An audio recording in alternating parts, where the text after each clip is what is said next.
Welcome to the study cafe by Satya. आज के video में हम पढ़ेंगे chapter Marie Curie a radiant life.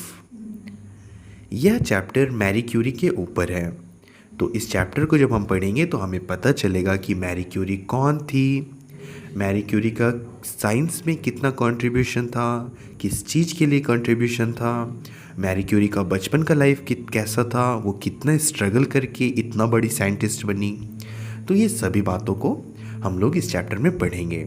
और जब ये चैप्टर को मैं पूरा कंप्लीट कर दूंगा ना, तो आपको बहुत कुछ सीखने मिलेगा ये मैडम मैरी क्यूरी से।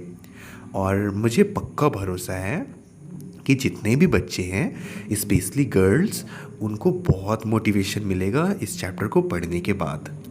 ठीक है, तो हम स्टार्ट करें लाइन बाय लाइन पढ़ना। आप ध्यान से देखना अपने बुक को। चलो स्टार्ट करता हूँ अब पढ़ना लाइन बाय लाइन। वैसे इस चैप्टर में हम लोग पढ़ेंगे कि मैरी क्यूरी क्या क्या डिस्कवर की थी, पर चैप्टर पढ़ूँ उससे पहले मैं तो आप लोगों से शेयर कर सकता हूँ ना कि मैरी क्यूरी क्या क्या डिस्कवर की थी। तो बच्चों, आपको ये चैप्टर अच्छे से समझ में आए उसके लिए मैं आपको पहले ही बता देता हूँ कि मैरी क्यूरी एक साइंटिस्ट थी, ठीक है। और उन्होंने 2 एलिमेंट का खोज किया था, 2 एलिमेंट को डिस्कवर की थी। और उन दोनों एलिमेंट का नाम है, एक है पॉलिनियम और दूसरा है रेडियम। आपको बच्चों पता होना चाहिए कि केमिस्ट्री में टोटल 118 एलिमेंट्स होते हैं, और हम उन 118 एलिमेंट्स में जो 118 एलिमेंट्स होते हैं, उन 118 एलिमेंट्स को हम लोग पीरियोडिक टेबल में सजा कर रखते हैं। और ये जो पिक्चर देख रहे हो, ये है पीरियोडिक टेबल, ठीक है। और आप यहाँ पर देखो, यहाँ पर है पॉलिनियम और ये रहा आपका रेडियम। तो ये जो 2 एलिमेंट है ना, ये 118 एलिमेंट में यह 2 एलिमेंट का खोज मैरी क्यूरी की थी, इसीलिए ये one of the greatest scientist है, ठीक है। तो उसी के बारे में हम लोग पढ़ेंगे कि ये कितना मेहनत करके ये दोनों एलिमेंट्स का खोज की थी, ठीक है। चलो अब मैं लाइन बाय लाइन पढ़ता हूँ इस चैप्टर को। In the autumn of 1891, a young Polish immigrant named Mary Sklodowska excitedly registered for the science course at the Sorbonne in Paris. यहाँ बात हो रही है 1891 का और ऑटम का महीना था। ए यंग पॉलिश एमिग्री, जैसे कि हम लोग इंडियन हैं तो इंडिया के लोग को क्या कहते हैं, इंडियन कहते हैं ना, उसी तरीके से पॉलिश, वहाँ के पोलैंड के लोग को पॉलिश कहते हैं। और इमिग्री मतलब होता है एमिग्रेंट। जब आप एक देश से दूसरे देश जाओगे तो आप वहाँ की एमिग्रेंट हुए। तो ये पॉलिश एमिग्रेंट थे। नेम इसका Marie Sklodowska excitedly registered for the science course at the Sorbonne in Paris. और ये रजिस्टर की थी एक कोर्स के लिए जो कि साइंस से रिलेटेड था, Sorbonne in Paris. Too shy to make friends, she lived a life of monastic simplicity devoted to study alone. और वो बहुत शाय थी, मतलब शर्मीली टाइप की थी, और वो दोस्त नहीं बनाती थी, और वो अपना लाइफ को बहुत सिंपल में जीती थी, और अपना ज़्यादा समय वो पढ़ाई में गुजारती थी। फ्रॉम हर स्मॉल इनकम, और जो भी उसका छोटा मोटा इनकम होता था जहाँ से उनको पैसे आते थे, सी हैड टू पे for her room, means, clothes and expenses at the university. तो उन्हीं कम पैसों में ये अपना रूम रेंट पे करती थी, अपने ज़रूरत का सामान खरीदती थी, क्लोथ्स खरीदती थी, और भी अपने सारे यूनिवर्सिटी के खर्च को मैनेज करती थी। When she wanted a feast, she brought 2 eggs or a piece of chocolate with some fruit. और जब भी इसे पार्टी करने का मन होता था मैरी क्यूरी को, तो यह 2 अंडे लेके आ जाती थी, या फिर कभी चॉकलेट्स कुछ फल के साथ लाती थी और पार्टी करती थी। मैरी मेट पैरी क्यूरी इन 1894। मैरी क्यूरी मिली पैरी क्यूरी से। अब ये पैरी क्यूरी कौन है? तो पैरी क्यूरी अभी तो मैरी क्यूरी का दोस्त है, बट बाद में मैरी क्यूरी का हस्बैंड बन जाएगा पैरी क्यूरी, ठीक है। मतलब कि मैरी क्यूरी का हस्बैंड का नाम है पैरी क्यूरी। मैरी मेट पैरी क्यूरी इन 1894। मैरी अपने हस्बैंड पैरी क्यूरी से मिलती है 1894 में।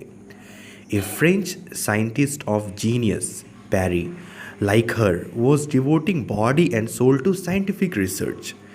और पैरी क्यूरी भी बिल्कुल मैरी क्यूरी के जितना मेहनती था और वो अपना ज़्यादा वक्त साइंस के एक्सपेरिमेंट और रिसर्च में गुजारता था. Immediate sympathy brought them together in a few months Perry asked Mary to be his wife.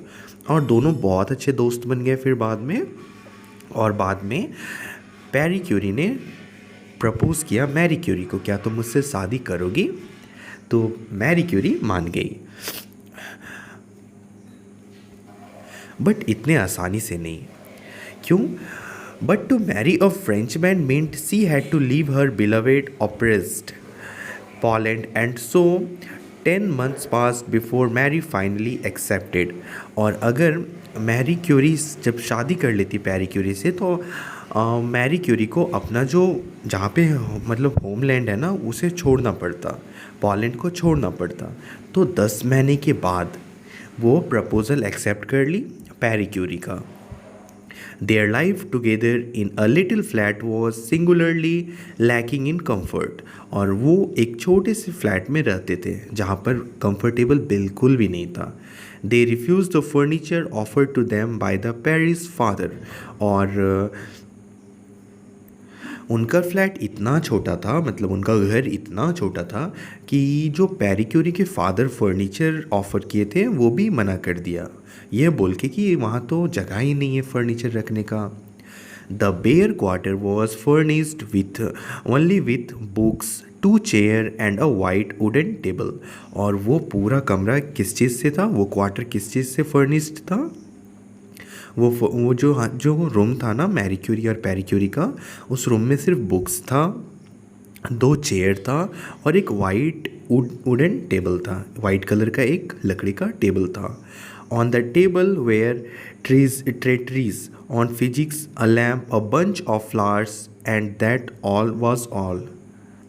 और उस वाइट टेबल में एक ट्रेटरीज था, मतलब इसका मतलब होता है एक वेल प्लान्ड कुछ पढ़ाई से रिलेटेड था. यहाँ पे फिजिक्स लिखा हुआ है तो फिजिक्स के बारे में था.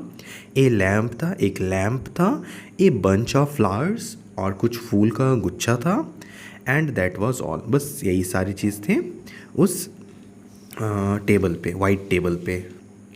Little by little Marie improved her housekeeping wisdom. और धीरे धीरे मैरी क्यूरी जो थी वो सीख गई मतलब घर का काम. She invented dishes which needed little preparation or could be left on cook themselves. और फिर बाद में उनके पास समय नहीं होता था ज़्यादा खाना बनाने का, तो ऐसे से डिशेस का डिस्कवर की वो जिसमें कि वो खाना को चढ़ा कर छोड़ दें और बाकी अपना काम करें.